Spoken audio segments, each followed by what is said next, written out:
Las noticias, protagonistas y tendencias del momento.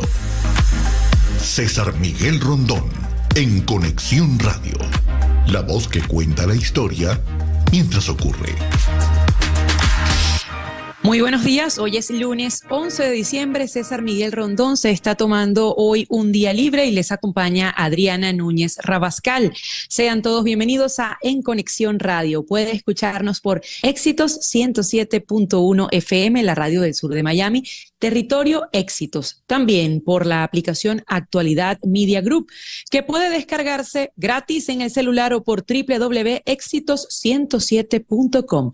En Conexión Radio es una producción de Floralicia Anzola para Éxitos 107.1, con Laura Rodríguez en la producción general, Mariel Sofía Rodríguez en la producción informativa. Edición y montaje, Jesús Carreño. En los controles, Carlos Prato. Y hoy ante el micrófono, Adriana Núñez Rabascal. Les recuerdo que César Miguel Rondón estará nuevamente con ustedes mañana martes. Y hoy es día de San Dámaso, el Papa número 37 de la Iglesia Católica. Durante su pontificado, uno de los más largos, impulsó la unidad de la Iglesia, además de promover el Gloria Patri entre los creyentes. También encargó la traducción de la Biblia al latín con el fin de que estuviera al alcance de todo el mundo. Otros santos que se celebran hoy: San Daniel, Estilita y San Victorico. Hoy también, 11 de diciembre, es el Día Mundial del Tango. El 11 de diciembre. La rosa 11 de diciembre es la fecha decretada para homenajear al popular cantante de tango Carlos Gardel y al compositor Julio De Caro, reconocidos en todo el mundo por dar a conocer este género. Hoy también se celebra el Día Internacional de las Montañas, un ecosistema frágil que tiene cabida en los objetivos del desarrollo sostenible para 2030. Las montañas cubren 22% de la superficie de la Tierra. Habita allí el 15% de la población del planeta, es decir, casi 1.000 millones de personas. Más de la mitad de la población mundial depende de las montañas para abastecerse de agua, alimentos y energía. Las montañas aportan entre 60 y 80% del agua dulce en el planeta. Muchas comunidades que viven en regiones altas dependen de las montañas, pero también dependen de ellas pueblos que viven en zonas más bajas. Las montañas son responsables de la generación de energías renovables, especialmente la energía hidráulica, la solar, la eólica y el biogás. Pero estas formaciones están en peligro por el cambio climático, la degradación de los suelos y la sobreexplotación de los recursos. Por todo esto y por otros motivos, la Asamblea General de las Naciones Unidas proclamó 2002 como Año Internacional de las Montañas y el 11 de diciembre, es decir, hoy, Día Internacional de las Montañas. Además de eso, en el año 92, las Naciones Unidas aprobaron un plan de acción llamado Programa 21, en el que incluyen un apartado sobre la ordenación de los sistemas frágiles, desarrollo sostenible de las zonas de montaña. Y hoy, 11 de diciembre, en la agenda del día estaremos conversando con María Teresa Romero, quien es periodista, es politólogo, porque los presidentes de Venezuela, Nicolás Maduro, y de Guyana, Irfán Ali, se van a reunir el jueves en San Vicente y las Granadinas, un país que en este momento ocupa la presidencia pro tempore de la Comunidad de Estados Latinoamericanos y Caribeños, CELAC. Esto en respuesta a la tensión que hay entre Venezuela y Guyana, después del referendo sobre el Esequibo que los venezolanos votaron el pasado 3 de diciembre a favor de añadirle un estado más al mapa político-territorial de Venezuela. De acuerdo con versiones de prensa, la reunión entre los dos gobiernos, con la mediación de varios interlocutores, fue informada primero por Nicolás Maduro y confirmada por el presidente de Guyana, Irfán Ali. Luego nos iremos hasta Córdoba, Argentina, para conversar con Nayet Kademian, quien es politólogo y analista, porque la tarde de ayer Javier Milei asumió la presidencia de Argentina, pero no dio el habitual discurso ante la Asamblea Legislativa. Se dirigió a la ciudadanía en las puertas del Congreso Nacional. No hay plata, no hay plata. gritaba una multitud de argentinos que lo escuchaba. Hoy comienza una nueva era en Argentina. Hoy damos por terminada una larga era de decadencia y declive. Damos comienzo a la reconstrucción del país, dijo el nuevo presidente en un discurso desde las escalinatas del Congreso en el que criticó con dureza la herencia económica del kirchnerismo tras 2 décadas de dominio político en el país. Hoy hay una voluntad de cambio que ya no tiene retorno, no hay vuelta atrás. Hoy enterramos décadas de fracaso, peleas intestinas y discusiones sin sentido. Añadió Milei al tiempo que prometió crecimiento, desarrollo, libertad y progreso, y además habló de que el país podría entrar en una estanflación. Déjenme que sea claro en esto. Ningún gobierno ha recibido una herencia peor que la que estamos recibiendo nosotros. No existe solución viable en la que se evite atacar el déficit fiscal. La solución implica un ajuste fiscal de 5 puntos del PIB en el sector público nacional, que caerá casi totalmente sobre el Estado y no sobre el sector privado, gritó Milei ante la multitud eufórica y esperanzada. De todo eso vamos a hablar hoy con Nayet Kademian, quien es politóloga y está en Córdoba. Luego iremos hasta Ciudad de Guatemala porque el presidente electo de Guatemala, Bernardo Arévalo, criticó la falta de fundamento de las acusaciones vertidas el viernes desde el Ministerio Público contra su partido, el Movimiento Semilla, en relación con un supuesto delito de lavado de dinero, lo que el presidente electo y que asumirá el mando el próximo 14 de enero consideró un golpe de Estado absurdo, ridículo, perverso.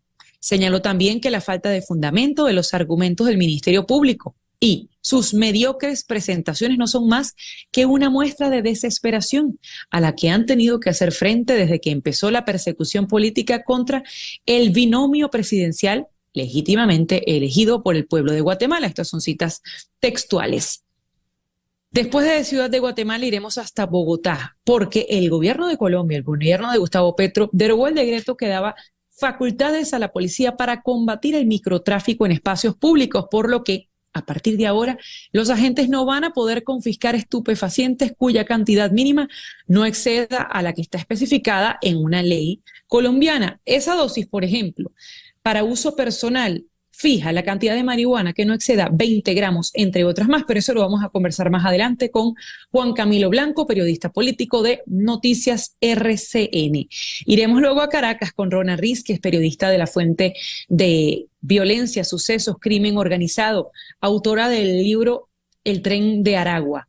La periodista obtuvo, por cierto, este fin de semana el 2º lugar del Premio Latinoamericano de Periodismo de Investigación Javier Valdés por la investigación Prisiones Venezolanas, Repúblicas Independientes del Crimen. Y esa investigación comienza de la siguiente manera.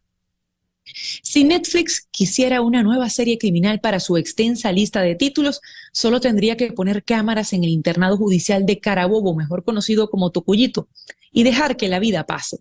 En esa cárcel, ubicada a 2 horas de Caracas, las armas y las drogas se intercambian como si fueran caramelos. Desde allí se planifican negocios tan rocambolescos como la cría de cerdos y otros animales de granja. Y un día a la semana tienen su propia versión de la película La Noche de la Expiación o La Purga, en la que a los presos cercanos al jefe mafioso se les permite robar sin tener que rendir cuentas. Pues de ello vamos a hablar con Rona Riz, que además de esa operación de intervención de al menos 5 cárceles que comenzó el gobierno de Nicolás Maduro en el mes de octubre. También hablaremos de otros temas que tienen que ver, por ejemplo, con este jueves 14 de diciembre. A las 7 de la noche se presentará en el auditorio de la FIU Music School en Miami junto a Ensamble 7 Cuartos para celebrar a través de la música la época más hermosa del año, manteniendo vigentes las tradiciones y costumbres venezolanas. En nuestro foro estaremos hablando nuevamente de Venezuela. Los invitados serán Ali Daniels, abogado, codirector de Acceso a la Justicia, y Walter Molina, politólogo egresado de la UCB. Y es que después de ese referendo sobre el Esequibo vino una ola de persecución en Venezuela. Se emitieron 13 órdenes de captura, 11 contra opositores y 2 contra colaboradores del expresidente fallecido Hugo Chávez, Andrés Izarra y Rafael Ramírez. De acuerdo con el fiscal Tarek William Saab, estas personas habrían recibido dinero de la compañía petrolera ExxonMobil para boicotear ese referendo. Y muchos de ustedes se preguntarán, Pero ¿qué tiene que ver la ExxonMobil con Venezuela, con el referendo con Guyana? Y es que desde el año 2015 la ExxonMobil hizo un importante hallazgo en aguas de Guyana, donde podría haber incluso unos 8.000 millones de barriles de petróleo. Venezuela se ha quejado por eso, porque ese agua donde se hace este hallazgo del yacimiento petrolífero podría estar en la disputa con Venezuela. Es decir, Venezuela dice, ese agua aún está por delimitar, no le pertenece a Guyana, por lo tanto, esa concesión que se está dando ahí para explotar el petróleo, bueno, sería irregular de acuerdo con Venezuela. De esta discusión vamos a estar haciendo hoy nuestro foro. Ya son las 9:10 de la mañana y también hablando de las efemérides de hoy, en 1816, Indiana se convierte en el estado número 19 de los Estados Unidos. En 1843 nace Roberto Koch, médico microbiólogo alemán. Descubrió los agentes causantes específicos de enfermedades infecciosas mortales como tuberculosis, cólera y el anthrax. Por este motivo, se le considera uno de los principales fundadores de la bacteriología moderna. Ganó el Premio Nobel de Medicina en el año 1905. En 1918 nace Alexander Solzhenitsyn, escritor ruso conocido en particular por su posición o su oposición a la Unión Soviética, autor del Archipiélago Gulag, que detallaba el sistema soviético de prisiones dispersas y campos de trabajo en los que el régimen encerraba a innumerables ciudadanos. En 1928 nace Reni Ottolina, locutor, animador y productor venezolano. Murió en 1978 en un accidente de aviación a los 50 años, cuando estaba en campaña electoral para la presidencia de Venezuela. En 1946 se establece el Fondo Internacional de Emergencia para la Infancia, conocido como UNICEF. En 1981, en El Salvador, la Fuerza Armada tortura y ejecuta a 900 campesinos civiles desarmados. Se considera esta la peor masacre en el hemisferio occidental en tiempos modernos. En 1987, en España, la banda terrorista ETA ataca la casa cuartel de la Guardia Civil de Zaragoza, asesinando a 11 personas, entre ellas 5 niños. En 1993, la UNESCO declara la Ruta de Santiago en España Patrimonio de la Humanidad.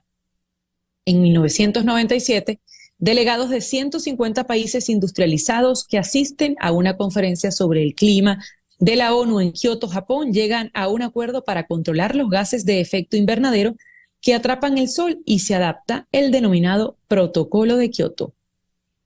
Cerramos estas efemérides internacionales en 1998, en Caracas, Venezuela. El Consejo Nacional Electoral de esa época proclama a Hugo Chávez Frías como nuevo presidente de la República para el periodo 1999-2004, fecha que selló el inicio de la autodenominada Revolución Bolivariana. Y ahora sí nos vamos a la música. En 1803 nace Héctor Berlioz, compositor y músico francés. Escuchamos la Sinfonía Fantástica en Do mayor. En 1890 nace Carlos Gardel, cantor y compositor de tango, y como lo decíamos más temprano, es por eso hoy el Día del Tango. Y cada año en esta misma fecha se retoma el debate de si en realidad Gardel nació en Uruguay, en Toulouse, Francia, o dónde habrá nacido Gardel. Lo escuchamos con El Día que me quieras. En 1916 nace Dámaso Pérez Prado, músico cubano, portentoso pianista, arreglista, compositor y director musical, principal difusión del mambo, el ritmo cubano por excelencia. Y antes de ir a la pausa, César Miguel Rondón tiene un mensaje para ustedes. Hacemos contacto con Hani Martínez Ward, tu abogada de accidentes. Hani, muy buenos días, muchísimas gracias por atendernos. Muy buenos días, muchísimas gracias, feliz lunes. Bueno, en nuestras oficinas sí recibimos llamadas de no buenas noticias, porque obviamente un accidente es un trauma. Después que Claro. una persona tiene un accidente, se queda en shock, muchas veces termina en el hospital, y eso fue lo que vimos en nuestras oficinas. Muchas personas con accidentes en la noche regresando a casa, y hasta personas que lamentablemente fallecieron. Por eso es que siempre tenemos el número de teléfono 24/7, para que en ese momento tan difícil que es pasar un accidente, usted tenga la información correcta, los abogados correctos, ya he visto que en Google tenemos más de 5 estrellas de testimonios positivos. Ya le hemos mostrado los resultados de nuestras oficinas con los casos más grandes que hemos tenido. Y bueno, también con un servicio en español. También es importante recordar que solamente le da la ley 14 días para hacer un reclamo. Así que vamos a decir que usted tuvo un accidente, ni que Dios lo quiere el jueves, ya estábamos jueves, viernes, sábado, domingo, lunes, 5 días después del accidente, cuando solamente le da la ley 14 días para hacer un reclamo. 24/7. 24 horas, 7 días de la semana, los 365 días de la semana, no hay pausa. Por ello, anote usted este teléfono que en el momento que sea le van a atender. 855-DOLOR-55. 855-DOLOR-55, que equivale a 855-365-6755. Hani, vamos a escuchar este testimonio de Ronier. Veníamos en un carro cuando fuimos impactados en la parte de atrás. Bueno, la oficina de Hani Martínez, nos ayudó en todo referente a lo que es la salud, el carro, o sea, nos colaboraron en muchas cosas, estuvieron pendientes a la hora de la situación de cómo nos sentíamos. De verdad que sí, nos sentimos muy complacidos con la atención que tuvimos por medio de Hani Martínez. Superó las expectativas mías, o sea, pensé que iba a ser menos. Podemos estabilizarnos nuevamente, queremos también mudarnos y muchas cosas que tenemos en planes. Fíjate, Hani, todos los testimonios tienen una constante, una característica. Hani superó nuestras expectativas. Aspirábamos a algo y ella logró mucho más para nosotros. ¿Cómo haces, Hani?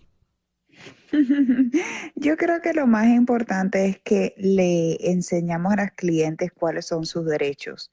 Muchas personas no saben que tienen derechos después de un accidente y eso es lo más triste como inmigrante. En el caso de ellos, por ejemplo, no tenían licencia, eran pasajeros en un vehículo, acababan de llegar a este país y lamentablemente no sabían qué hacer, pero gracias a que nos llamó a tiempo dentro de los 14 días, pudimos orientarle, pudimos ayudarle y no solamente eso, pudo obtener una compensación monetaria de $200,000 por su caso, siendo pasajero del auto. Mira, $200,000 como pasajero. Por ello, anote usted este número, por favor. 855-DOLOR-55. 855-DOLOR-55, que equivale a 855-365-6755. Le repito, 855-365-6755. El teléfono de Hani Martínez Ward, tu abogada de accidentes. Muchísimas gracias, Hani. Bueno, esperamos las llamaditas. Recuerden que vamos a estar aquí el día entero para responderle todas sus preguntas. Así es, 24/7. Gracias, Hani. Gracias. Y con eso comenzamos las noticias más importantes del día. Y lo hacemos en Venezuela, porque los presidentes de Venezuela, Nicolás Maduro, y el de Guyana, Irfán Ali, se van a reunir el jueves en San Vicente y las Granadinas. La semana pasada, Maduro pidió aprobar una ley para declarar la creación de un Estado venezolano en el Esequibo y también crear una zona de defensa integral de la Guayana Esequiba en la localidad de Tumeremo, que además está a 80 kilómetros de ese Esequibo que se disputa con su vecina Guyana. El encuentro será seguido por Brasil, por la Comunidad del Caribe, CARICOM, y un subsecretario general de Naciones Unidas. Las fuerzas rusas han desatado una nueva ofensiva masiva contra la ciudad ucraniana de Avdiivka, parte de su campaña para asegurar el control de la región oriental del Donbass. Avdiivka es un punto fuerte clave de Ucrania justo al noroeste de la ciudad de Donetsk, ocupada por Rusia en la región oriental del Donbass. Mientras tanto, el ministro de Asuntos Exteriores ucraniano dijo hoy que sería devastador para Kiev y la Unión Europea si los líderes de la Unión Europea no dan a su país la luz verde para las conversaciones de membresía en una cumbre que se va a realizar esta semana. Los países presentes en la cumbre climática de la ONU en Dubái esperaban este lunes que la presidencia del COP28, que ostenta los Emiratos Árabes Unidos, publicara un nuevo borrador del texto del acuerdo final. El jefe climático de Naciones Unidas, Simone Steele, instó a los países a unirse para alcanzar un acuerdo final para la cumbre, donde todavía se estaban debatiendo dos cuestiones clave. ¿Qué tan ambiciosas estaban dispuestas a ser las naciones para abordar el cambio climático y cuánto financiamiento y apoyo proporcionarían para respaldar ese objetivo? Una coalición de más de 80 países, incluidos Estados Unidos, Unión Europea y pequeñas naciones insulares, están presionando para lograr un acuerdo que incluya un texto para eliminar gradualmente los combustibles fósiles, una hazaña que no se ha logrado en 30 años de cumbres de la ONU. Arabia Saudita, líder de facto del grupo de productores de petróleo de la OPEP, ha estado entre los principales opositores a ese acuerdo.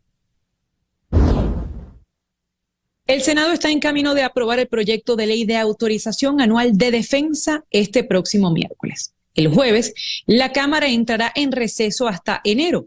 Los negociadores fronterizos tendrán que demostrar que es posible llegar a un acuerdo para entonces, a fin de darles a los líderes del Senado norteamericano una razón para permanecer en sesión.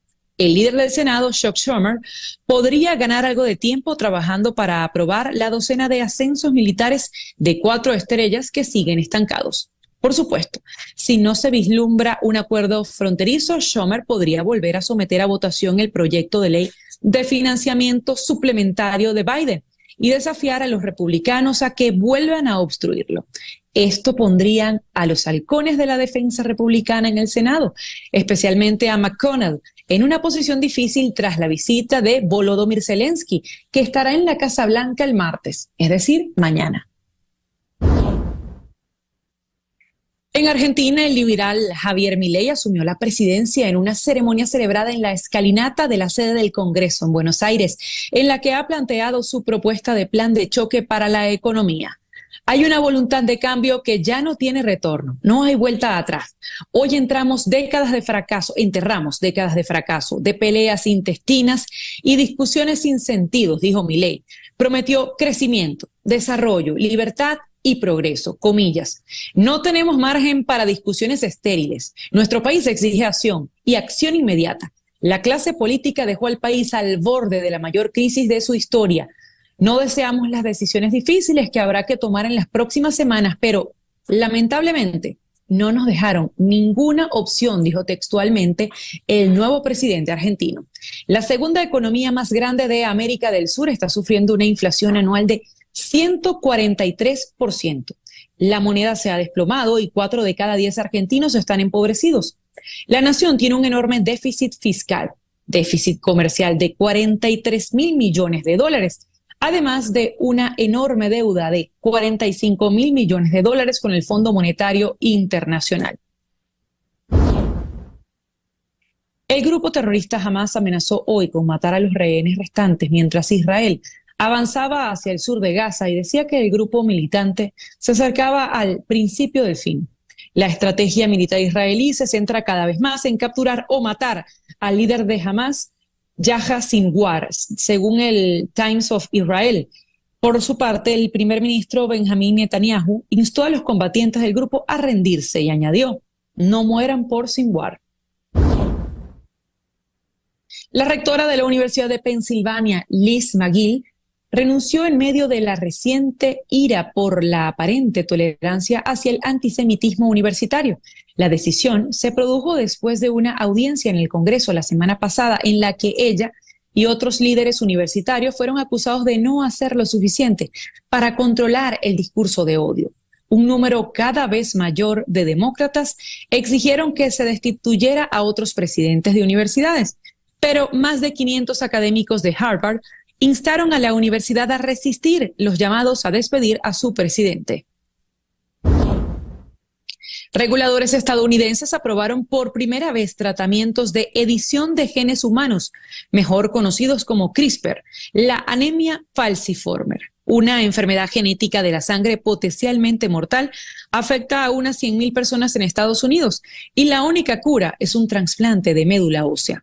Un nuevo fármaco utiliza una tecnología de edición del ADN para reparar una mutación que produce esas células sanguíneas defectuosas. También se dio luz verde a otra terapia genética diferente llamada LIF-GENA. La ganadora del Premio Nobel de Química del año 2020, Jennifer Doudna, dijo recientemente que las terapias de edición genética serán asequibles y accesibles en un futuro próximo. Conoció a una paciente con anemia falciforme tratada con este tratamiento, con estos CRISPR, y dice que eso transformó completamente su vida.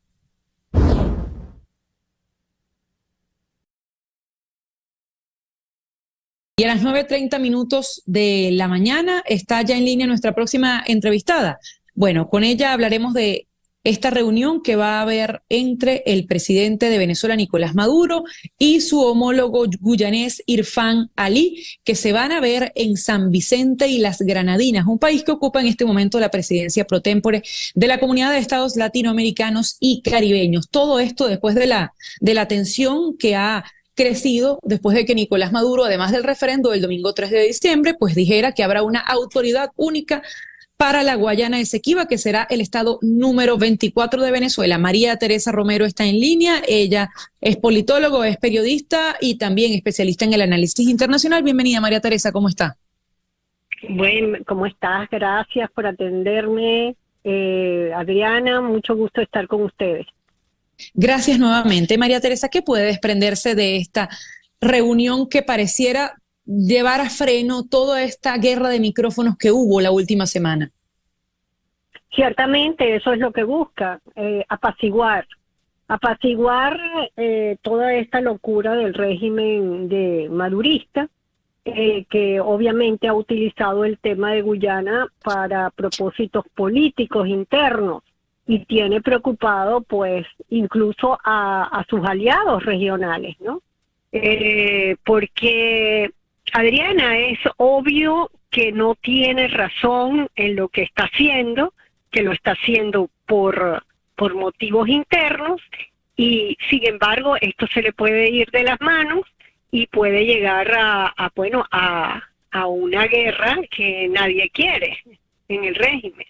Y después de todo, no tiene razón de ser, porque ya desde el 2018 pues hay un entendimiento que aunque el gobierno de Venezuela diga que no, pero ha estado allí presente, en que lo dijo y lo contempla el Acuerdo de Ginebra, que después de muchísimos años sin haber llegado a un entendimiento a través del Acuerdo de Ginebra, pues el secretario de la ONU estableció que la Corte Interamericana, la Corte Internacional de Justicia era la institución que iba a dirimir este conflicto. Y bueno, y Maduro, aunque ha dicho que no en varias oportunidades, en que no reconoce esa jurisdicción, de todas maneras ha tenido que estar allí. De modo que los demás saben, incluso el CARICOM, que donde está Cuba y donde están otros que son aliados, las mismas Granadinas, que son aliados de Maduro en otras instancias, en otras cosas, ideológicamente sobre todo, pues han dicho, bueno, esto es un despropósito. Entonces, para mí lo que están haciendo es tratar de bajarle el volumen, como dices tú, y tratar de apaciguarlo en un momento en que la carta nacionalista no vale. Bueno, y que la Carta Nacionalista no funcionó, al menos en el referendo del pasado 3 de diciembre, porque la mayoría de la ciudadanía no acudió a sufragar a pesar de el anuncio del Consejo Nacional Electoral. Pero más allá de eso, está la participación de Brasil, que es un país fronterizo tanto con Guyana como Venezuela, y a pesar de ser aliado de Maduro y del fallecido presidente Hugo Chávez, pues en este caso no le ha levantado la mano ciegamente a Maduro. ¿Por qué esa posición de Brasil? No le interesa, porque también Brasil, que tiene frontera norte con Guyana y tiene varios tratados con Guyana, pues pues no le interesa que allí haya ni una guerra ni una modificación del status quo que hay allí.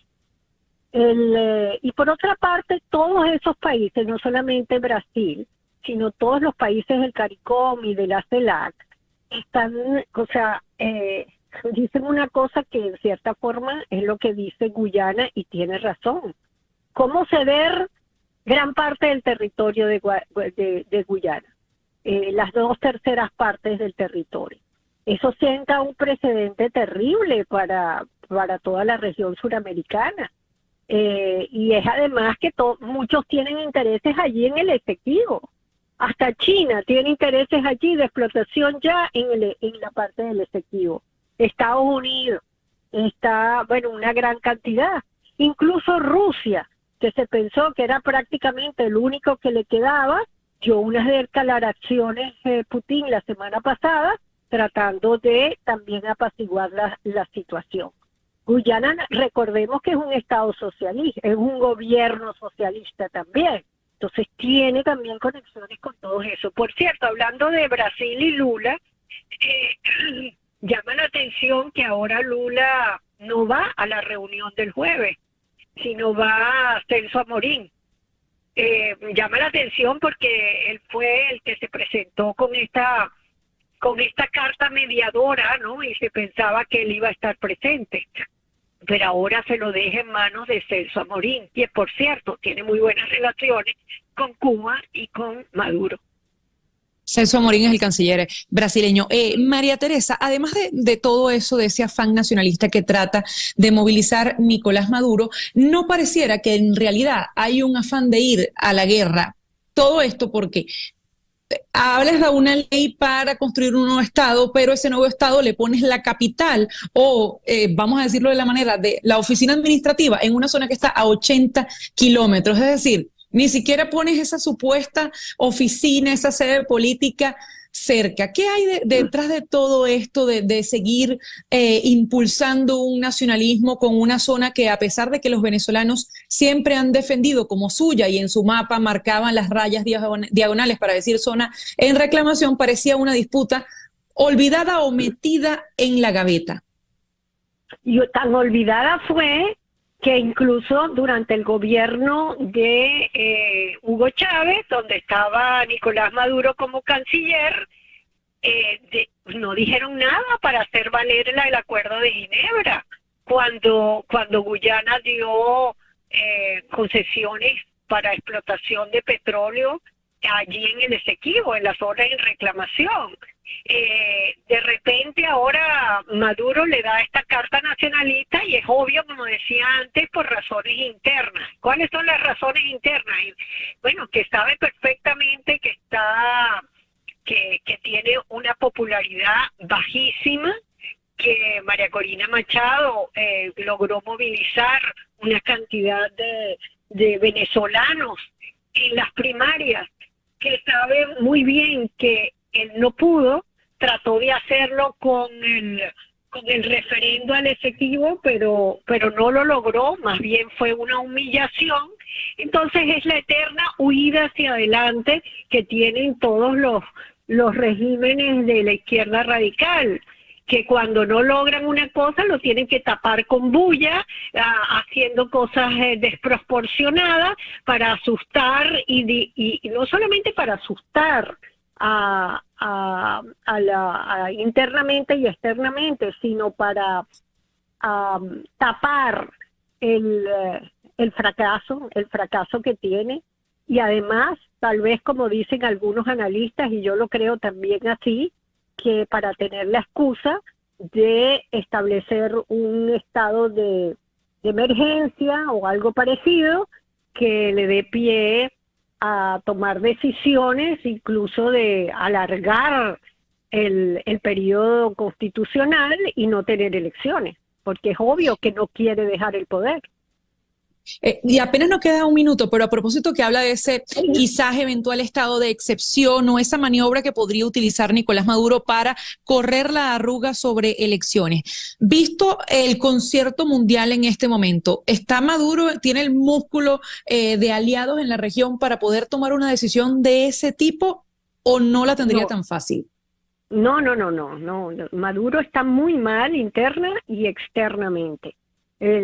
Afuera ya es un aliado para algunos, ya es un aliado incómodo, y eso lo demostró con esta misma carta nacionalista en contra de Guyana. Por otra parte, mira, hay un cansancio internacional ante los exabruptos de Maduro, y además que ha provocado una ola migratoria que a muchos países los tiene ya cansados. Yo creo que la gran mayoría por ejemplo, por lo menos aquí en la región americana, en el continente americano, Maduro es una piedra en el zapato, y de modo que, y además no tiene sustento, no tiene ya población, no tiene votantes, de modo que hacer una medida de excepción, cambiar la Constitución en este momento, etcétera, cualquiera de esas medidas lo va a tener muy, muy difícil. María Teresa, nuevamente muchísimas gracias por haber estado con nosotros estos minutos en Conexión Radio. Gracias, Adriana, igualmente, saludos. María Teresa Romero es experta en asuntos internacionales, periodista, politólogo. Ya son las 9:40 de la mañana. Les recuerdo que César Miguel Rondón está este día libre, pero vuelve con ustedes mañana martes. A la pausa. En un momento regresamos con César Miguel Rondón en Conexión Radio por Éxitos 107.1 FM. Sintonizas a César Miguel Rondón en Conexión Radio por Éxitos 107.1 FM. Contratar los servicios de un abogado de inmigración es un asunto serio, porque establecerse en Estados Unidos requiere de trámites que debes realizar solo con abogados con mucha experiencia y conocimiento del sistema. Y ese es el caso de las abogadas de Canelo Fadul Immigration. Ellas son especialistas en visas de inmigración, laboral, familiar, humanitarias, entre tantas otras, y suman más de 55 años de experiencia, asesorando desde la solicitud de la visa hasta la obtención de la residencia y posterior ciudadanía. Si necesitas asesoría para inmigrar y establecerte en Estados Unidos, llama al 844-8MIGRAR. 844-8MIGRAR, que equivale a 844-864-4727. Di que llamas de mi parte y la primera consulta será gratis. También puedes escribir a inmigraya@canelofadul.com. Canelo Fadul Immigration, reputación, confiabilidad y efectividad. Y con parte de la banda sonora de West Side Story, saludamos desde Córdoba, Argentina, a Nayet Kademian, quien es politóloga y analista, porque ya todo el mundo ha visto las imágenes de Javier Milei, el liberal que hoy es el nuevo presidente de Argentina y que ha dicho: no hay plata, vamos a una estanflación. ¿Cómo es que un presidente, en lugar de tener un discurso, como siempre, de promesas, de alegría, empieza con unas palabras de este calibre y ser además vitoreado por toda la ciudadanía que lo veía a las afueras del Congreso? Bienvenida, ¿cómo está? Muy buenos días, Adriana, ¿cómo estás? Gracias por atendernos. ¿Cómo se interpreta que la misma ciudadanía aplauda un discurso que te habla de estamos mal, estamos recibiendo un país prácticamente hipotecado, vamos a esta inflación, aquí no hay dinero, lo peor está por venir, pero yo lo voy a arreglar? Yo diría dos cosas. En primer lugar, que si bien hemos visto que en ese acto había mucha gente cuando él da sus palabras y ese discurso, tampoco era un número tan considerable. Entonces, por un lado tenemos lo que han sido las promesas de Javier Milei a lo largo de su campaña, donde él promete que el ajuste lo iba a pagar lo que él llama la casta política, pero hoy estamos viendo a un Milei que está diciendo que el ajuste no lo va a atravesar solamente, o no lo va a sufrir solamente la casta política, sino que lo va a sufrir también la ciudadanía. En ese punto yo diría dos cosas. En primer lugar, que la ciudadanía argentina sabe que tiene que haber un ajuste, quiere que haya un ajuste, pero no sé hasta qué punto hay una disposición para tolerarlo a ese ajuste. ¿Por qué cree que no va a haber una disposición más allá de ese reconocimiento quizás de parte de la sociedad argentina de que el país está no solamente con una de las peores inflaciones del continente, sino con este déficit fiscal? Permítame unos segundos para leer textualmente lo que dijo Milei ayer. Déjenme que sea claro en esto, ningún gobierno ha recibido una herencia peor que la que estamos recibiendo nosotros. No existe solución viable en la que se evite atacar el déficit fiscal. La solución implica un ajuste fiscal de 5 puntos de PIB en el sector público que caerá casi totalmente sobre el Estado y no sobre el sector privado. Y tal y como usted ha dicho hace apenas segundos, bueno, esto va a perjudicar, lo dijo él, pobres, indigentes, ancianos. Exactamente. Exactamente. En ese sentido, sus votantes, en el momento de la campaña, tenían esta idea de que era necesario un ajuste, que en definitiva lo es, porque nosotros estamos teniendo niveles de inflación muy altos y que en algún momento eso tendría que ser corregido. Cualquier gobierno que asumiera en la Argentina sabía que iba a tener que hacer un ajuste. La gran pregunta ahí es el cómo de ese ajuste. Entonces yo creo que la ciudadanía a Javier Milei lo va a esperar, le va a dar un margen de tolerancia, pero no sé de cuánto tiempo. Digo, hoy hay grupos poblacionales que no tienen mucho más para tolerar. ¿Por qué? Porque los salarios reales han caído muchísimo, porque hay niveles de pobreza y de indigencia muy altos también. Entonces, no hay tanto margen, digamos, para que algunas personas toleren ese ajuste. Eso es lo que resta por verse de la mano de la gestión de expectativas de Javier Milei, que ha generado todo un clima durante la campaña de que mucho tiempo la Argentina va a crecer, pero que hoy estamos viendo que quizás eso se dificulta un poco más. Entonces, ¿habrá una decepción de los votantes o no? Bueno, para eso hay todavía tiempo porque apenas está asumiendo, pero llama la atención quizás esa propuesta que hizo al comienzo de dolarizar la economía, no haber sido tan exponenciada ayer en su discurso, incluso creo que no habló de eso.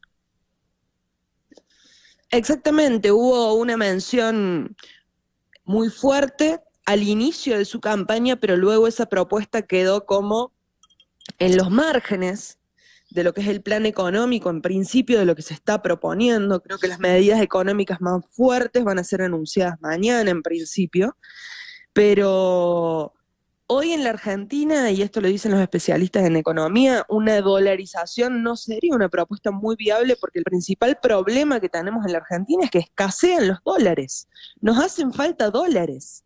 Entonces, en ese sentido, una dolarización, quizás al darse cuenta, por un lado, de la inviabilidad de esa propuesta, y por otro lado, darse cuenta de que tampoco hay un acuerdo por parte de la ciudadanía de avanzar sobre ese tipo de políticas, quizás hayan dejado eso de lado, al menos por el momento. Acá quiero hacer mención a algo, y es que Javier Milei fue electo a pesar de sus propuestas. Nosotros lo que estábamos viendo en los estudios de opinión pública que se han realizado en este último tiempo, es que cuando le preguntábamos a los votantes de Milei si, por ejemplo, estaban a favor de privatizar la salud pública, de privatizar la educación pública, de ir en contra de las políticas de género que se han implementado hasta ahora en nuestro país, más de la mitad de sus propios votantes nos decían que no estaban de acuerdo con esas propuestas tan radicales. Es decir, Milei fue votado más que nada por una voluntad, bueno, de cambiar con la gestión actual y de castigar, de la gestión anterior, perdón, y de castigar a la gestión anterior por la pésima performance que ha tenido en términos económicos centralmente. Ahora, Nayet, ya para ir cerrando esta conversación, hablábamos del tema económico, pero también ha sido muy fuerte con ese ámbito de este ministerio lo elimino, vamos a poner una bomba en el Banco Central, vamos a quitar esto, vamos a quitar lo otro. Son apenas 4 años de gobierno. ¿Para qué crees que sí va a tener cancha y para qué definitivamente o qué definitivamente se puede quedar en el discurso? Creo que hay propuestas como lo que tiene que ver con la eliminación del Banco Central que va a ser muy difícil de llevarlas a cabo. Ahora, lo que tiene que ver con la reducción de los ministerios, eso lo puede hacer él perfectamente porque eso es algo que define el presidente, la cantidad de ministerios y la estructura del Estado. Y por otro lado, mencionar que en la Argentina, con los ritmos de inflación que tenemos, es muy fácil hacer ajuste. ¿Por qué? Significa básicamente congelar el presupuesto asignado para determinada área, ¿no? Es decir, no actualizar el ritmo de la inflación, las partidas presupuestarias. En ese sentido, él va a tener un margen para hacer ajuste que va a ser importante. Hay decisiones también vinculadas a lo que es frenar la obra pública que también las puede realizar. Ahí, digamos, lo que se juega es más que nada no la viabilidad legal de desarrollar ese tipo de acciones, sino la viabilidad política de esos acuerdos. ¿Cómo se va a llevar con los gobernadores en la Argentina?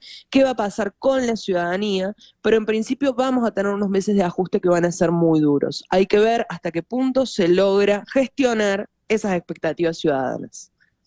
Y en caso de eso, también si hay paliativos para la ciudadanía que le va a tocar ponerse o apretarse el cinturón. Gracias, Nayet, por haber estado con nosotros estos minutos en Conexión Radio. Gracias a ustedes, un placer. Nayet Kademian es politólogo y analista. 9:54 minutos de la mañana. Las noticias de este momento en Conexión Radio. Una pintura valorada en $15,000 hace 2 años se vendió por $14 millones la semana pasada, después de que fuera identificada como una auténtica obra de Rembrandt. La Adoración de los Reyes, una imagen de 17 a 24 centímetros que representa a los magos encontrándose con Jesús, fue descubierta en Ámsterdam en la década de 1950. Se creía que la obra provenía del círculo de Rembrandt, es decir, de un estudiante o colega del maestro holandés. En 2021, la casa de subastas Christie's estimó su valor entre $10,000 y $15,000, pero se vendió por casi $1 millón. Cuando se subastó por segunda vez, la investigación reveló que se trataba de una de las primeras obras de Rembrandt, por eso su precio subió a $14 millones. Y a las 9:55 minutos de la mañana nos vamos a Ciudad de Guatemala para saludar al doctor Gabriel Medrano, exmagistrado del Tribunal Supremo Electoral de Guatemala y expresidente de la Corte Suprema. Bienvenido, ¿cómo está? Muy buenos días, aquí a la orden de ustedes y de sus radioescuchas. Gracias por estar con nosotros. El presidente electo, que asumirá el próximo 14 de enero, criticó la falta de fundamento de las acusaciones que ha hecho el Ministerio Público contra el Movimiento Semilla, es decir, su partido. Este Ministerio Público señala a el Movimiento Semilla, es decir, el partido de Bernardo Arévalo, de lavado de dinero. Esto ha sido considerado por el actual mandatario, que todavía está electo, todavía no toma posesión, como un golpe de Estado. ¿Puede esto perjudicar la toma de posesión de Arévalo o está garantizado la transición? Vean, el proceso electoral de este año 2023 ha sido un proyecto, un proceso lleno de hechos y de acciones insólitas, inciertas, inéditas, inauditas. Todo esto ha hecho que haya sido un proceso electoral con mucha incertidumbre. El Tribunal Supremo Electoral cerró el proceso electoral, lo dio por concluido el 31 de octubre. Pero esas situaciones que antes he dicho como insólitas, inciertas, inéditas e inauditas, pues siguen dándose, y hay incertidumbre en cuanto a la toma de posesión de los electos en las elecciones del 25 de junio y del 20 de agosto. Mi punto de vista es que no hubo ningún fraude en las elecciones, que siempre hay ciertos errores en las actas de votaciones, y que los electos, que son más de 3.000 ciudadanos, entre concejales, síndicos, alcaldes, diputados, vicepresidente y presidente, deben tomar y tomarán posesión de sus cargos el 14 y 15 de enero. Ahora bien, constitucionalmente, dada su carácter de especialista en este ámbito, ¿qué debe pasar? ¿Está completamente blindada esa toma de posesión o hay fundamentos quizás políticos y no que tienen que ver con el marco jurídico que podrían mellar ese acto que está previsto por ahora para el mes de enero? Usted dice debe tomar posesión porque ya ese proceso cerró en octubre, pero a ciencia cierta, ¿qué se puede esperar en este último mes que queda? Pues lo que vemos y derivado de conferencia de prensa que dio el Ministerio Público el pasado viernes, presentando conclusiones de investigaciones que han hecho, pues lo que se espera es que se planteen juicios penales en contra de personas individuales. Los electos, tanto para la presidencia como algunos otros diputados y la electa como vicepresidente, tienen derecho a antejuicios.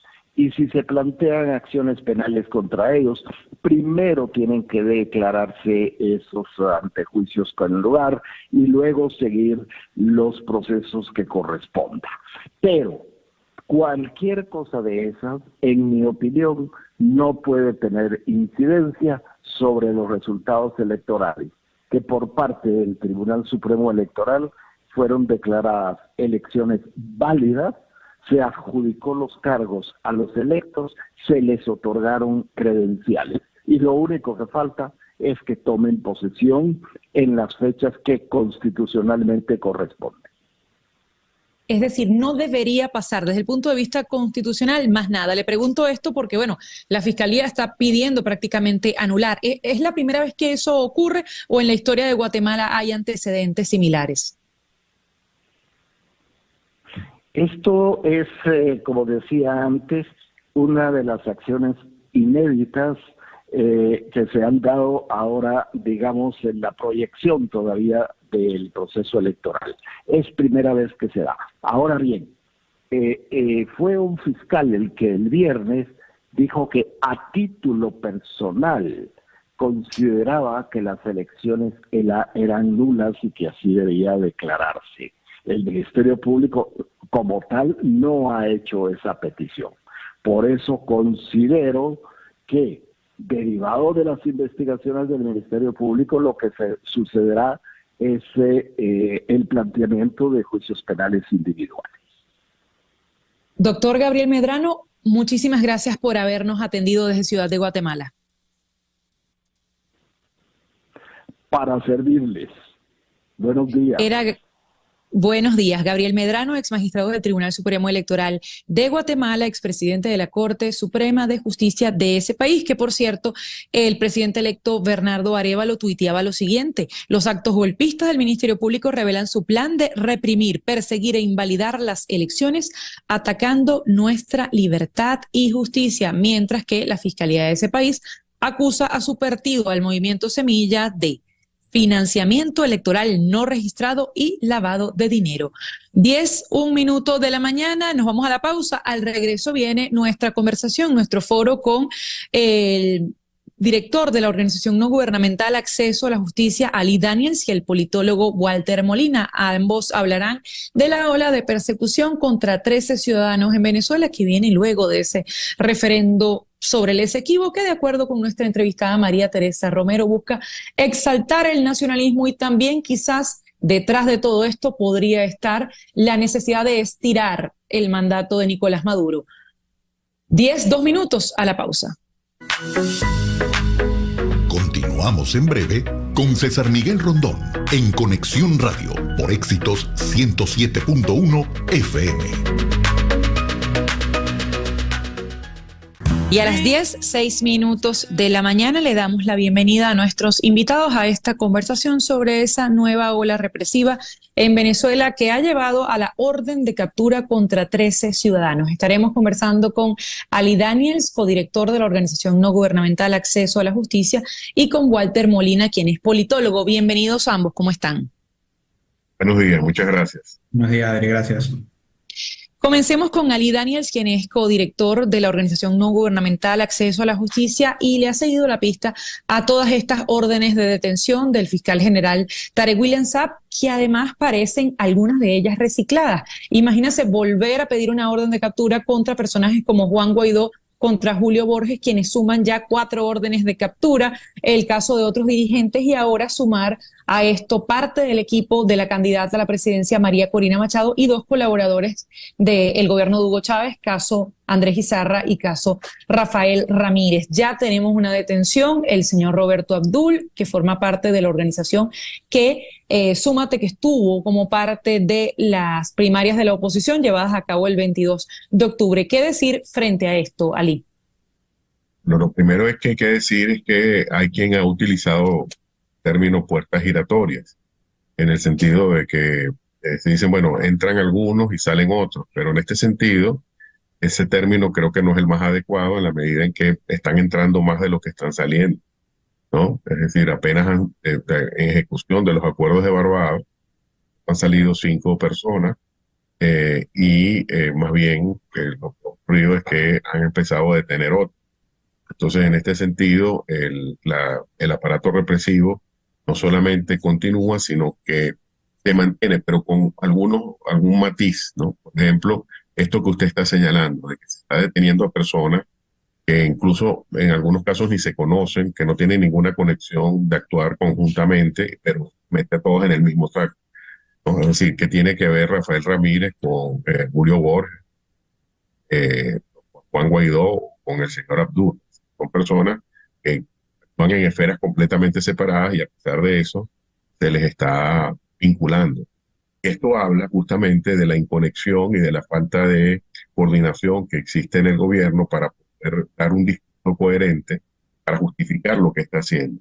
Pero lo que sí podemos decir que es algo permanente es la utilización de la represión como aparato contra quienes se perciben como los opositores con mayor capacidad de acción. Recordemos que ya pasó en el caso de Roland Carreño respecto de Popular, y ahora está ocurriendo con el caso del señor Abdul, cercano a María Corina Machado. Entonces, en esta acción de represión, lo que se nos está recordando es que efectivamente el aparato represivo sigue ahí, que el discurso de Venezuela está mejorando o está mejor, no es cierto, y que lamentablemente en Venezuela sigue habiendo la misma actividad persecutoria que ha habido todos estos años, solo que ahora ha estado más enmascarada de lo usual porque ha buscado atacar a personas por sectores. Recordemos el caso de los sindicalistas, es decir, antes eran detenciones masivas, ahora son detenciones que buscan a llamar la atención de un sector de la sociedad para decir, recordemos que estemos aquí y que no nos olvidamos de reprimir.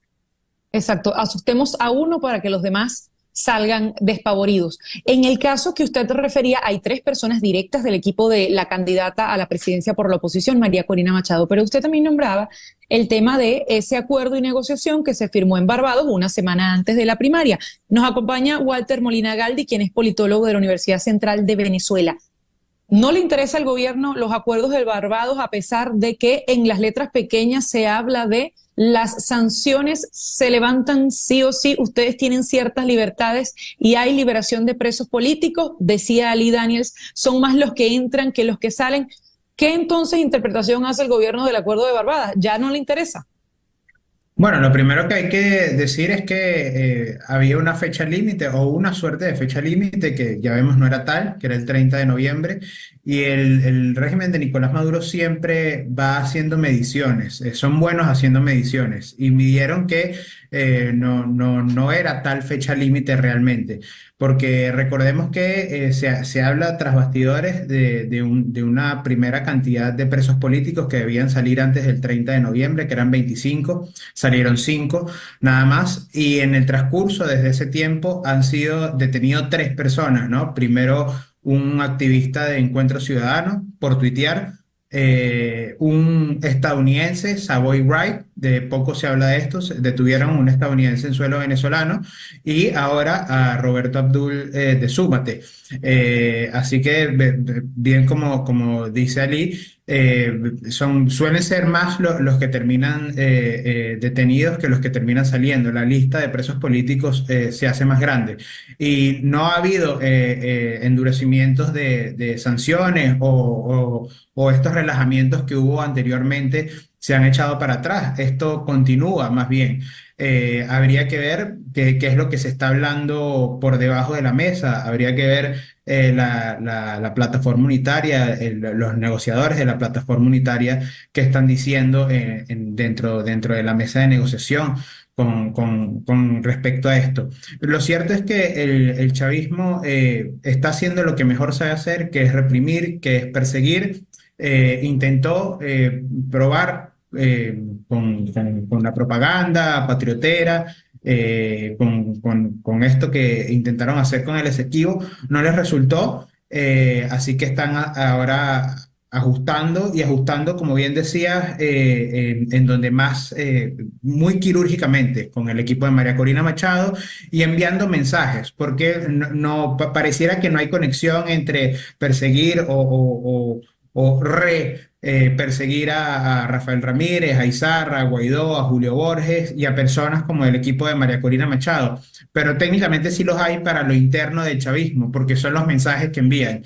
Si te rebelas contra mí, así seas parte del chavismo, también te voy a perseguir. Si formas parte del equipo de María Corina Machado, te voy a perseguir. Si eres parte, si contribuyes a acciones como una primaria o a mejorar el sistema que puede ser para unas posibles elecciones de 2024, lo cual puede ser alguien como Roberto Abdul y Súmate, también te voy a perseguir. Son metamensajes que envía el régimen con esto que es la persecución, que repito, es lo que mejor saben hacer.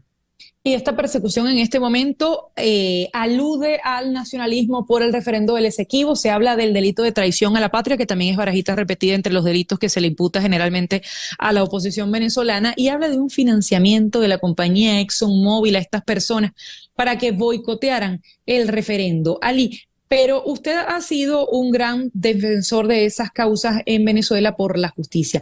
¿De qué manera ha utilizado el Estado venezolano a la Fiscalía justamente para este aparato represivo? Porque cuando quizás utilizamos internacionalmente represión, cualquiera imaginará armas, pero en este caso no es precisamente el poder de las armas, es el de la justicia.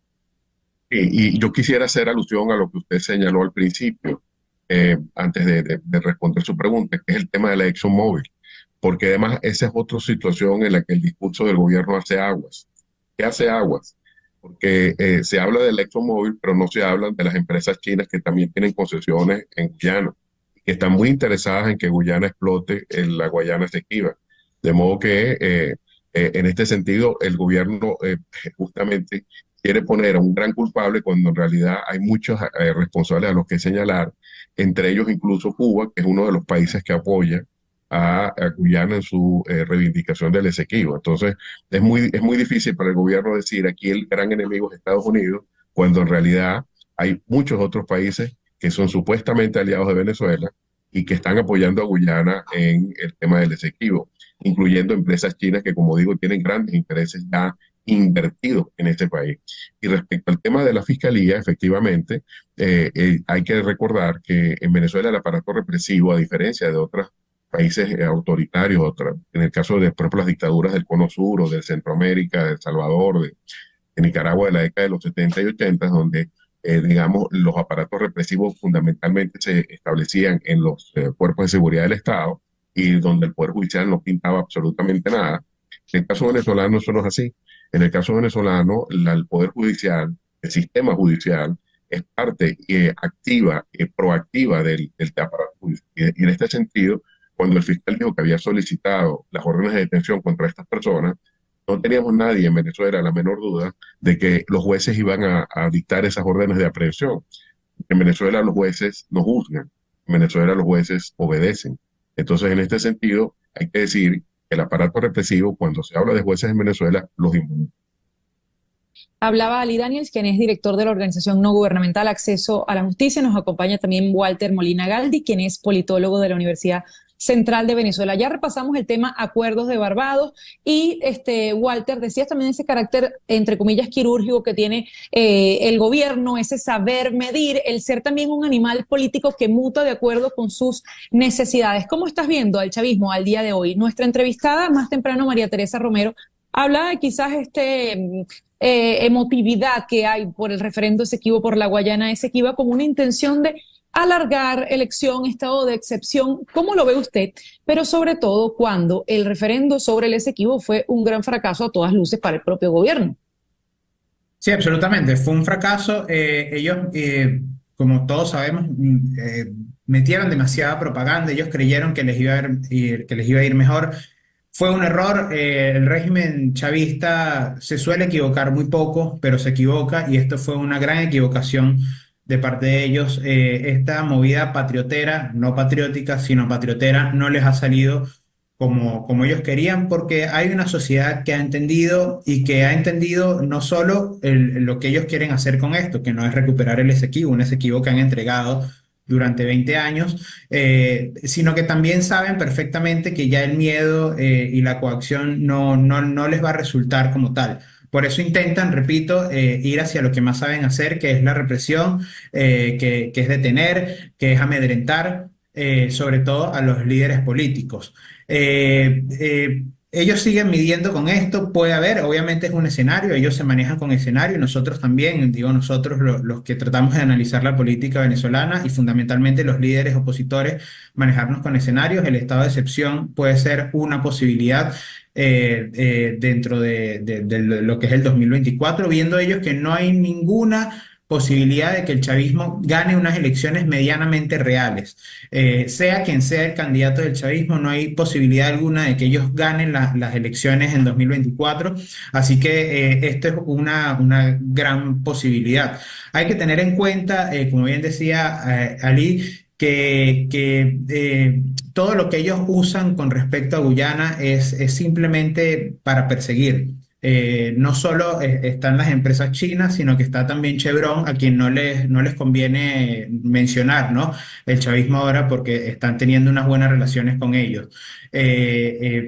Pero todos los aliados chavistas apoyan a Guyana en este momento, ¿no? Vemos la reacción, por ejemplo, de Lula al respecto, con quien ahora quiere arbitrar esta situación con Maduro, ¿no? Lula y Vicente Las Granadinas, que son abiertamente aliados de Guyana en esta disputa sobre el Esequibo venezolano. Así que hay que tener en cuenta este tipo de situaciones que pueden ocurrir. Yo veo poco probable que realmente se avance hacia una situación bélica. Sin embargo, es muy probable que se mantenga este escenario para sí pueda tener el chavismo alguna posibilidad de crear este estado de excepción, viendo cómo se pueda manejar en el 2024.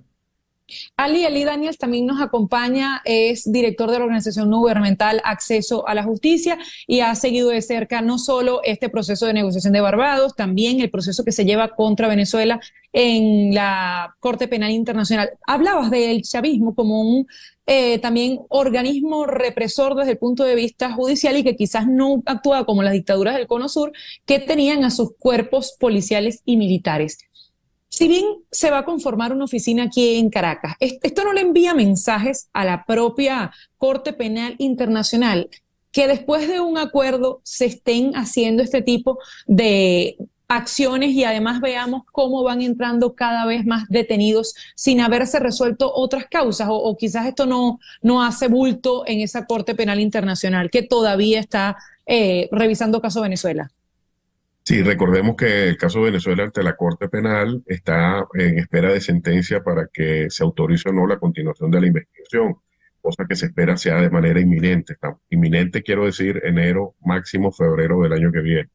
Efectivamente, ya el fiscal anunció que se iba a instalar una oficina en Caracas, que era una cuestión ya de meses, que eso no iba a dilatar demasiado, lo del primer trimestre del año que viene. Recordemos que esa oficina no es una oficina de investigación, sino una oficina de capacitación técnica, pero adicionalmente esa oficina va a evaluar lo que es la complementariedad. Recordemos que La complementariedad implica que si un gobierno se ocupa de los casos que la Fiscalía está investigando, la Corte pierde competencia.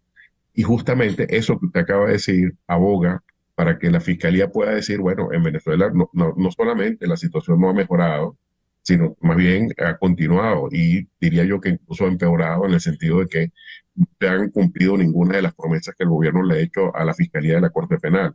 En este sentido, el hecho de que haya una oficina en Caracas es muy importante porque así no tendrán que esperar que las ONG y las víctimas cuenten lo que esté pasando en Venezuela, sino que podrán ver de primera mano cuál es la situación real. Y aunque esa oficina, como digo, no va a tomar casos ni va a investigar casos, a ver lo que pasa en Venezuela. Cualquiera que haya estado en contacto con la situación venezolana sabe que una cosa es que uno le cuente lo que pasa en Venezuela, sí, y otra cosa es que uno lo vea. Entonces, en este sentido, el hecho de que haya oficiales de la Corte en el país viendo cosas muy sencillas, cosas como, por ejemplo, cómo son los operativos policiales, comunes, ya no digo los de presos políticos, cómo funciona el sistema de justicia, y que lo vean con sus propios ojos. Ya eso es algo de un valor inestimable, porque, como digo, Venezuela hay que vivirla, no hay que contar.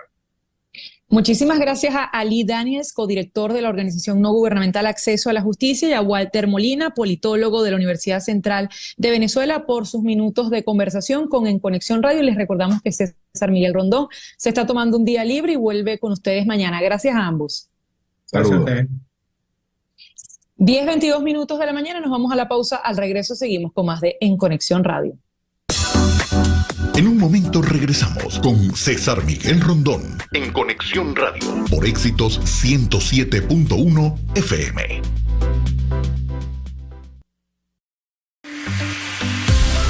Sintonizas a César Miguel Rondón en Conexión Radio por Éxitos 107.1 FM.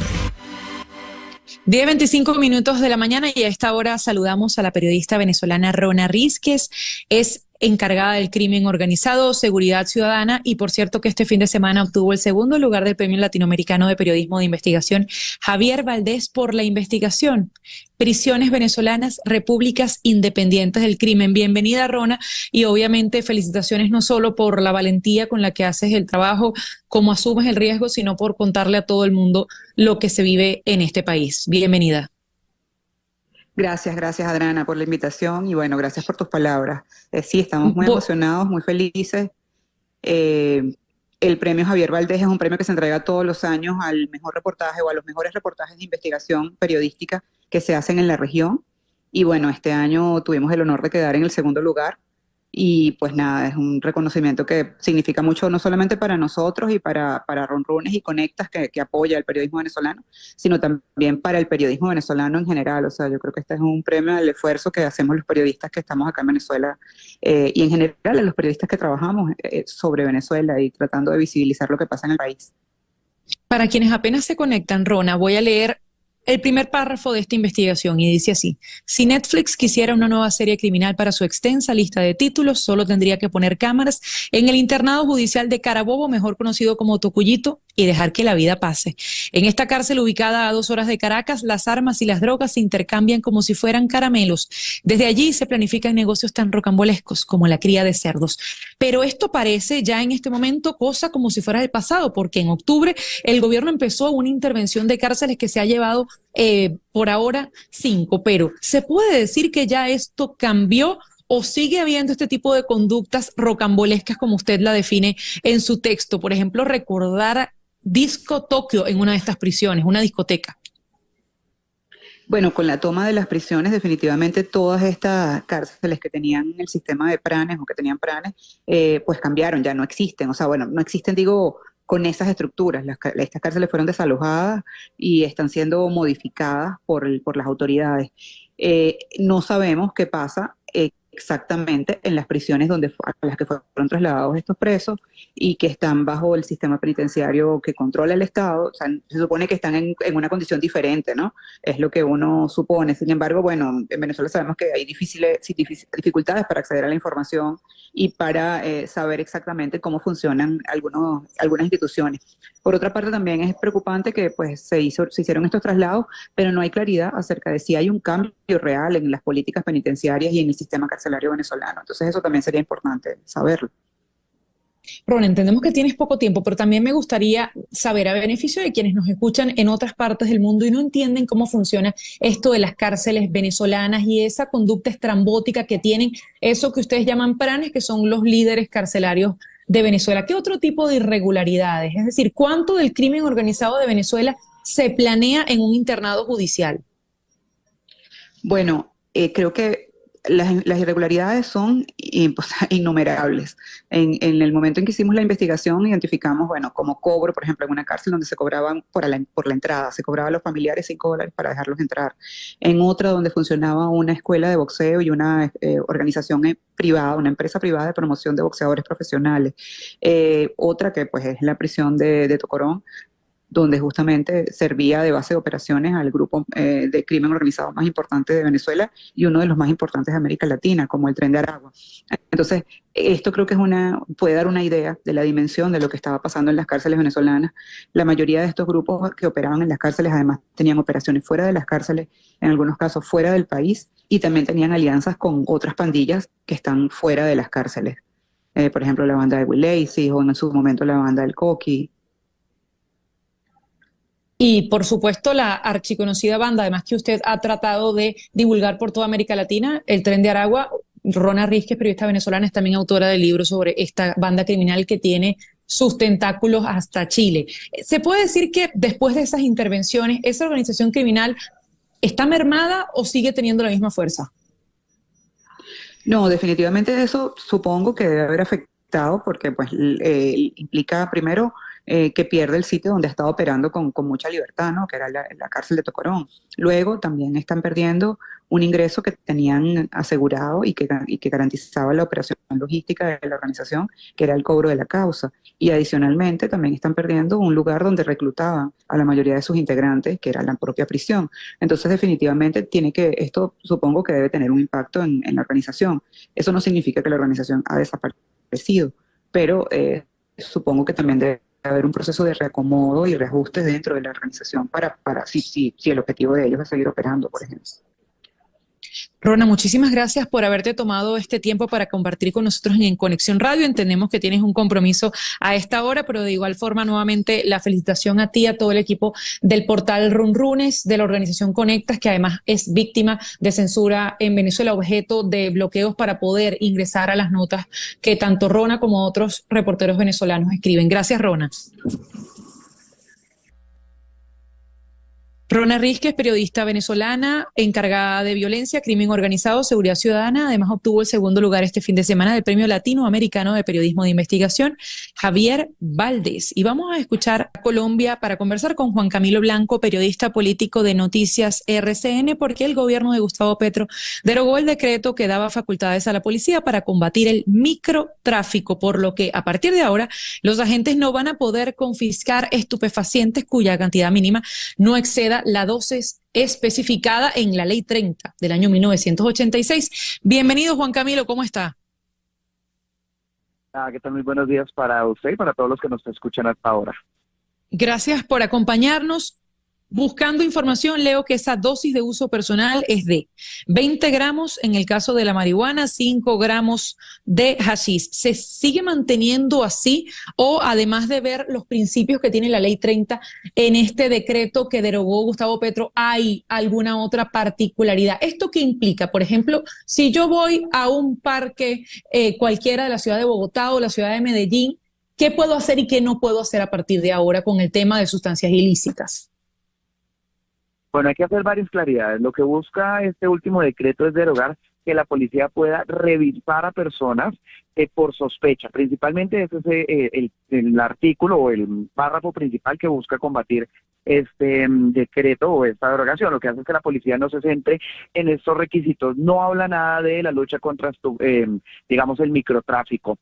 ¿Qué pasa? En Colombia hay una ley diferente a esa, al Código de Policía, que es ley constitucional que prohíbe el consumo de drogas en parques y en sectores alrededor, en sectores escolares, alrededor de sectores escolares, por lo cual eso no se modifica, eso totalmente queda prohibido, digamos, las personas no podrán consumir en estos espacios. Igual esta ley a la que le hago mención también tiene una particularidad, y es que deja en libertad a los alcaldes locales, es decir, por ejemplo, la alcaldesa de Bogotá tiene la potestad para decir si crea espacios para que la gente consuma, si lo prohíbe totalmente. Eso dependerá de cada alcalde. Y no hay ningún cambio, por ejemplo, en el tema de consumo personal, de la sustancia mínima, como lo establece la ley. Juan Camilo, ¿pero qué hay detrás de esta ley? ¿Es luchar justamente contra el crimen organizado y hacer esto que siempre se ha dicho, Vox Populi, de si la legalizas hay menos tráfico, o es otra la intención de Gustavo Petro? No, lo que dice el presidente Gustavo Petro, una es que él no va a estigmatizar a los jóvenes, según él. Digamos que ustedes han visto que la política, él siempre ha sido que está en pro de la protesta, en pro de que los jóvenes tengan, como, por decirlo entre comillas, estos espacios. Entonces dice que lo que busca es no estigmatizar, que se va a seguir, digamos que, atacando el eslabón más alto de la cadena, y que no es el consumidor. Esa es la justificación por la cual el mandatario toma esta decisión, e incluso lo ha reiterado varias veces durante el fin de semana, luego de que se desató esa polémica, y es que no cambia nada. Por eso dice que respeta un poco lo que es esta otra ley del 2019 que prohíbe estos espacios. Sin embargo, lo que hace es decirle a la policía no se centre en buscar a las personas por sospecha, sino que se centre en la venta de droga. Dice el mandatario. Juan Camilo nos acompaña desde Bogotá, Colombia, es periodista en el ámbito político de la cadena RCN. Justamente, ¿cómo ve quizás algunos grupos sociales colombianos esta decisión? Sobre todo países latinoamericanos que somos tan conservadores desde el punto de vista, al menos, de los labios para afuera. Bueno, obviamente ha causado mucho revuelo, un poco puede ser por el desconocimiento de las diversas leyes que hay en el país. Es muy reciente el cambio del Código Penal, digamos, a la ley que el presidente Gustavo Petro ha querido cambiar, porque es una ley que puso el expresidente Iván Duque. Antes de eso, el país manejaba, digamos, que las mismas leyes y las mismas flexibilidades, por decirlo de alguna manera, en ese tema del consumo y de la dosis personal.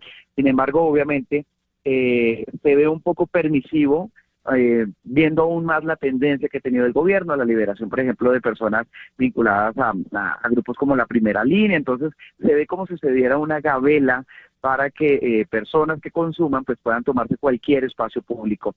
Y uno de los mayores errores que tiene el gobierno es que no logra todavía explicar sus propuestas. Lo hace de una manera, digamos que no escondida, porque el decreto sale a la luz pública, pero no explicando los alcances, y genera pues obviamente esta desinformación, que es muy común en este gobierno. Que además, Juan Camilo, un presidente de Gustavo Petro que apenas tiene 1 año y 4 meses de haber asumido, y ha estado escándalo tras escándalo, desde el sistema de pensiones, pasando por la niñera, el embajador en Venezuela.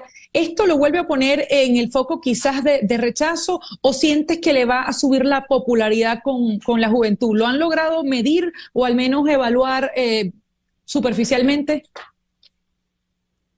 Digamos que esto no va a cambiar mucho la percepción, porque realmente, digamos que el público que hoy está con Gustavo Petro va a seguir siendo el mismo, los que hoy todavía lo apoyan y no se han arrepentido, como muchos lo dicen, de apoyarlo.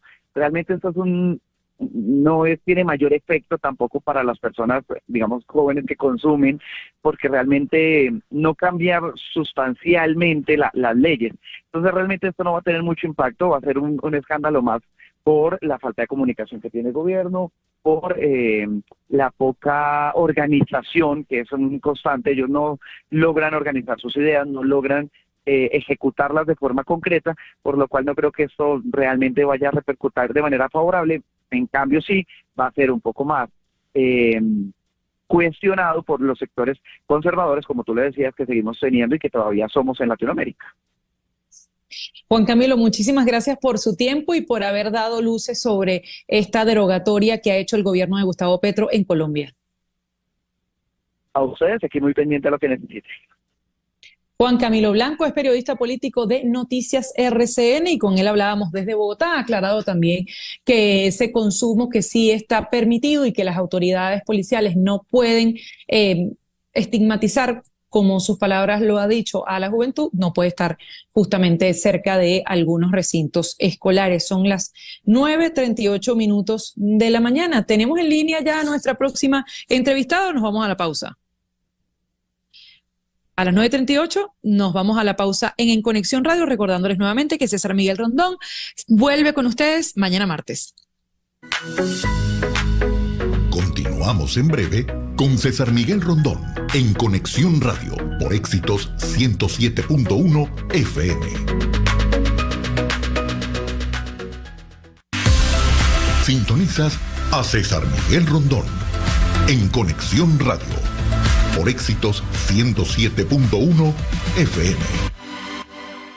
Y con Sam Cooke le damos la bienvenida a Maybel Troya, directora de Encantus Voices, porque justamente este jueves 14 de diciembre a las 7 de la noche, Encantus Voices se va a presentar en el auditorio del FIU Music School en Miami junto al ensamble 7 Cuartos para celebrar la llegada de la Navidad. Bienvenida, ¿cómo está? Feliz día, Adriana. Un placer estar en este maravilloso programa y de verdad estamos empezando a celebrar nuestra Navidad venezolana con toda nuestra gente en un maravilloso escenario, como lo acaba de decir, en la Universidad Internacional de la Florida, FIU, este jueves a las 7 de la noche. ¿Qué va a sonar junto a ese coro de niños y el ensamble 7 Cuartos? Oye, vamos a tener un maravilloso programa que va desde la música música americana, al estilo White Christmas, Jingle Bells, los más clásicos, Silent Night en diferentes idiomas, y por supuesto la segunda parte no puede faltar el sentimiento nacional, nuestra gaita, nuestro burrito, el burrito sabanero, por supuesto. Nuestra música de aguinaldos, tuntum, vísperas de Navidad, espléndida noche, muchos temas que vienen desde nuestra parte colonial, del final del siglo XIX hasta nuestros días. ¿Cómo haces esa curaduría para poder encontrar cuáles son las canciones de justamente la lista de temas que quizás son bien criollos y también esas White Christmas a las que haces referencia y que no quede la gente como que me faltó tal o cual? Oye, la verdad que nuestra música venezolana es tan vasta y como tú bien lo dices, es difícil hacer la curaduría al respecto. Pero ¿sabes una cosa importante? Lo más importante es poder dejar poco a poco nuestro legado. Muchos de nosotros, todos somos venezolanos y desde que salimos de casa, de nuestro país, tenemos ya el firme propósito de dejar a nuestros niños, a nuestros nietos que ya no están en nuestro país, sino que nos recibieron en este maravilloso país, en Estados Unidos, para y dejarles a ellos también, decirles cómo se celebra nuestra Navidad, cómo se celebraba y cómo podemos seguir celebrándolo para el bien de nuestro futuro y de nuestros hijos. Y hablando justamente de quizás ese cambio que hay que hacer cuando se sale de Venezuela, llegas a integrarte a nuevas costumbres y está también la mezcla cultural. ¿Algunas de esas voces son de niños que no son venezolanos? Sí. El Academia Charter School, que van a participar, ellos son de varios países latinoamericanos y también hay niños norteamericanos. Todos, la gran mayoría son nacidos aquí, hijos de venezolanos o hijos de extranjeros, pero nacidos en Estados Unidos. Más que todo, ellos son de habla anglosajona, pero igual, de alguna manera, quieren seguir manteniendo. Les ayuda a mantener ese legado de nuestra música, latinoamericana y venezolana específicamente en nuestras vidas. Es lo que nos toca hacer a nosotros como músicos. Que por cierto, me imagino quizás a niños que no manejan bien el castellano intentando cantar la cabra mocha, cosas así para las que quizás no hay mucha o una traducción tan específica. Afortunadamente está la onomatopéyica, que lo único que tienen que decir es la. Pero el burrito sabanero, ellos lo saben cantar muy bien. Y les encanta, no sabes cómo les encanta el burrito. Que por cierto, el burrito lo incluyeron, hermosísimo. si no me equivoco, el año antepasado en la lista de los 100 mejores aguinaldos de la lista Billboard, de las mejores 100 canciones navideñas, está el burrito sabanero. ¿Cuántas personas tienes? ¿Cuántos niños tienes entonando la gaita onomatopéyica, por ejemplo? ¿Cuántos niños están formando parte para este día 14 de diciembre? Mira, en total vamos a estar en escena, son 30 niños, 25 de encantos y 7 de 7 cuartos. Pues ellos son 4 trompetas, 4 percusión y contrabajo. Así que somos 77 personas en escena, y todo el público que viene a apoyarnos, que viene a cantar, también los haremos a cantar a ellos, así que bienvenidos todos. Que por cierto, Maybel Troya, que es nuestra invitada, directora de Encantus Voices y que forma parte de ese trabajo que se va a hacer este próximo 14 de diciembre en el auditorio del FIU Music School en Miami. ¿Han logrado hacer quizás algún tipo de popurrí con canciones, no solo venezolanas, sino esas tradicionales americanas? Alguna mezcla, o por ejemplo poner la letra venezolana al ritmo estadounidense. ¿Qué cosas también han hecho para que esos que no son venezolanos, que pueden ser puertorriqueños, cubanos o americanos, puedan hacer que esos ritmos tradicionales de Venezuela se les hagan más atractivos? Bueno, hay 2 mosaicos que se van a cantar y se van a realizar allí. Es el mosaico de Billos. Toda Latinoamérica bailó con Billos Caracas Boys y sigue bailando. Y el otro mosaico es un mosaico de música de fin de año. ¿Quién no olvida el año viejo? Un feliz año para ti, Fuego al Pañón. Todas esas son piezas típicas que ya no son nuestras únicamente, sino que forman parte del legado latinoamericano. Y que todo el mundo baila y lo goza justo en la época de Navidad. Así que, Maybel, para quienes quieran ir este 14 de diciembre, ¿qué deben hacer? Simplemente venir a FIU. Las entradas son muy económicas, 10 para niños, 25 para adultos. Lo puedes conseguir a través de Eventbrite en Ensamble 7 cuartos, que allí los pueden conseguir con toda facilidad. Así que los esperamos.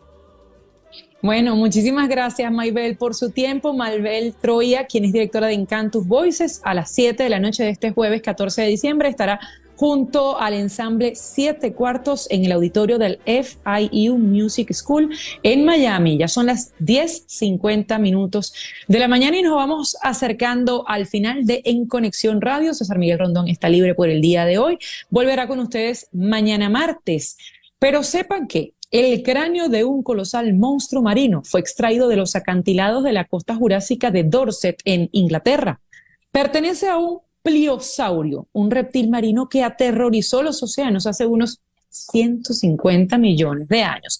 El fósil del cráneo de 2 metros de largo es uno de los especímenes más completos de su tipo jamás descubierto y está brindando nuevos conocimientos sobre ese antiguo depredador. Tiene 130 dientes, no podrá morder nada con esos 130 dientes, supongo que no hizo nada. Largos, afilados, que podían matar de un solo mordisco. La parte posterior de cada diente está marcada con finas crestas. Estos habrían ayudado a la bestia a perforar la carne y luego extraer rápidamente sus colmillos en forma de daga, listos para un rápido segundo ataque. El pliosaurio era la máquina de matar definitiva y media, entre 10 y 12 metros de largo, con 4 poderosas extremidades en forma de aletas para impulsarse a gran velocidad. El doctor Andrew Rowe de la Universidad de Bristol ha dicho lo siguiente: no tengo ninguna duda de que eso era algo así como el tiranosaurio Rex submarino. 10:52 de la mañana. Y con Taylor Swift vamos diciendo hasta mañana. En Conexión Radio fue una producción de Flor Alicia Anzola para Éxitos 107.1 con Laura Rodríguez en la producción, Mariel Sofía Rodríguez en la producción informativa, edición y montaje Jesús Carreño y en los controles Carlos Prato. Los acompañó Adriana Núñez Rabascal. Muchísimas gracias por haber compartido con nosotros y mañana estará César Miguel Rondón. Por lo pronto escuchen Expreso Deportivo con Fernando Arreaza y Daniel Chapela, pero para variar, Barbarita.